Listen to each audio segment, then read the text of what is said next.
नमस्कार मित्रांनो. आज नाईट शिफ्ट करून आलो आणि झोप लागली आणि नंतर 12 वाजता उठलो तर बघितलं निफ्टी 300 पॉईंट खाली पडला होता आणि त्याच आपला 10:15 10:30 वाजता आपल्या स्ट्रॅटेजीनुसार एक आपला सेटअप पण बनला होता, पण तो माझ्याकडून मिस झाला.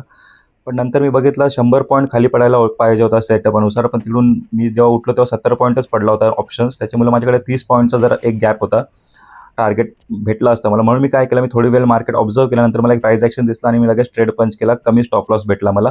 10 पॉईंटचा स्टॉप लॉस द्यायचा होता आणि माझा 2250 1:3 चा रेशिओ होता. 2250चा प्रॉफिट करायचा होता. त्यामुळे जसं मी ट्रेड पंच केला आणि थोड्या वेळातच मार्केटने लगेच एक सडन मोमेंट दिला आणि 1500चा प्रॉफिट जसा दिसला तसा मी माझा स्टॉप लॉस ट्रेल केला कॉस्ट टू कॉस्ट आणला. म्हणजे कारण जेव्हा मार्केट आज निफ्टी 300 पॉईंट पडला होता, 300 पॉईंट जेव्हा पण निफ्टी पडतो त्याच्यामध्ये एक खूप मोठा चान्सेस असतो का मार्केट एक रिव्हर्सल पण मारू शकतो. त्याच्यामुळे केव्हा पण अशा वेळी स्टॉप लॉस स्ट्रिक्ट ट्रेल करायचा, नाहीतर लॉस होऊ शकतो. कारण आपण काय करतो, केव्हा पण आपला सेटअप मिस झाला, फोमो होतो का आपला, अरे सेटअप मिस झाला, म्हणून आपण काही पण ट्रेड घेतो आणि नंतर प्राइस ॲक्शन पण बघत नाही आणि त्यात आपला उगाचच्या उगाच आपला लॉस होतो. तर केव्हा पण अशा वेळी एकदम ट्रेड नाही केलं तरी चालेल, पण आपले पैसे वाचले पाहिजे हे महत्त्वाचं आहे. तर तुम्हाला मी आता दाखवतो माझ्या ऑर्डर बुक्स.